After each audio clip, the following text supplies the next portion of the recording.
Nathalie, and on behalf of the entire crew, welcome on board the British Airways flight to Madrid. Alors, nous sommes à Julgak Palace avec Madame Nathalie, qui est une hôtesse à British Airways de Zambie, qui est de passage au Cameroun pour l'accompagnement des jeunes dans le leadership et l'entrepreneuriat. Hi Nathalie. Hello. My name is Mary. Hi Mary, nice to meet you. Thank you. So how is Cameroon? How do you find Cameroon? You know what? It's nice, it's different. But it's been a good experience being here. Okay, so we are here because we are interested about your story. Your story is very interesting. I mean, your career, what you're doing. We are there to ask you about how you did it. What was your motivation, and what is your dream to be a hostess? Okay. Well, I'll start first. Being a flight attendant is actually something I fell into. When I was young, I wouldn't say that it was my dream to become a flight attendant. My dream job is actually what you're doing, to be able to sit here and, be a TV presenter. But the job I was doing before, they didn't renew my contract, and I just happened to see an advertisement on my computer one day when I was at work, and it was for the airline. They were looking for flight attendants. So I was like, okay, you know what, let me apply. And really that was it, because I think I've traveled so much, like from young to like my age now, before on family holidays. So I was like, okay, I'm going to apply. How many were you when you applied? I mean, how old was that? How many were you? Oh, like how many people applied? Yeah, how many people were you? So my year, when I started in 2014 at British Airways, and they told us that 17,000 people had applied for the job. And then from the 17,000, they had only invited 1,700 for the interview. And then only 700 of us got the job. Wow, yeah. And you were among them. And I was among them. That's great. Yeah. It's so amazing. And how was your integration? How did you integrate it? So my family, we used to live in Papua New Guinea, tiny island above Australia. I don't know if you've heard of it. And I grew up there and lived there for 15 years. And then my dad decided that he wanted a different opportunity, like for me and my siblings. So we moved from Papua New Guinea to the UK, and then we made it our home, and yeah, that's what happened. Okay. When you studying, I mean, did you have an activity that you were doing before, decide to being a hostess? Were you doing something? Yes.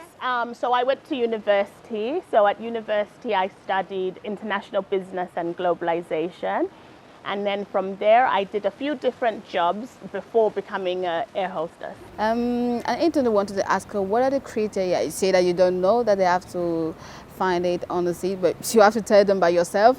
What are the criteria required to be a hostess at British Airways? Okay. So at British Airways, some things I know off my head is that they have a height requirement. So you have to be a minimum of 5'2".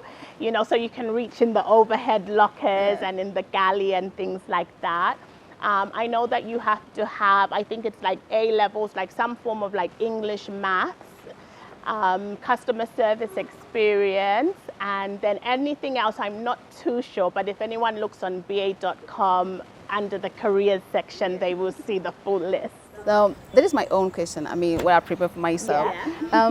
When you were in the airplane, what are the impressions of passengers? How do they look at you? Okay, so it's really nice because I do a lot of different flights. I do international flights. I do from the UK. I do little flights to Europe.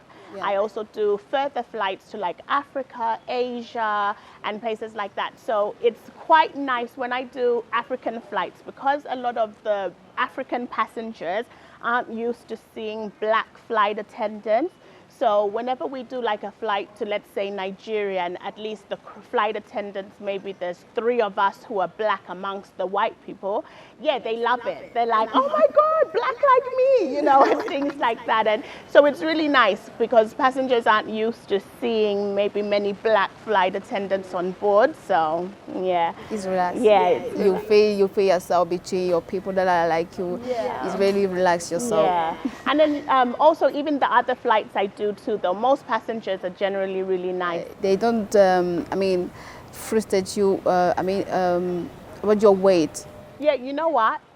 That's why I love my airline. Because yes, I applied to a previous airline, we won't mention names, but they're a lot more stricter. Like with that airline and maybe other airlines, flight attendants are supposed to look a specific way. You know, maybe if you're women, you're supposed to be really small and things like that. But at British Airways, it really represents the culture of Britain. You know, we have black British people, we have Asian British people, we have white British people, you know, tall, short, fat, thin.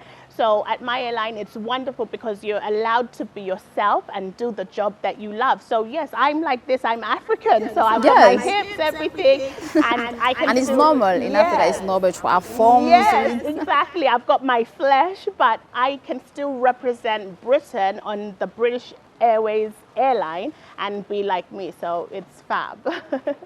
And what can you tell about those youth that dreamed of like you to become a hostess? Do you know what? I would say to them, if this is their dream to become a flight attendant, they should go for it. They should look at, maybe they should pick an airline that they want to work for, and then maybe look at the criteria, what they would have to achieve beforehand, because every airline is going to have a different requirement for the job.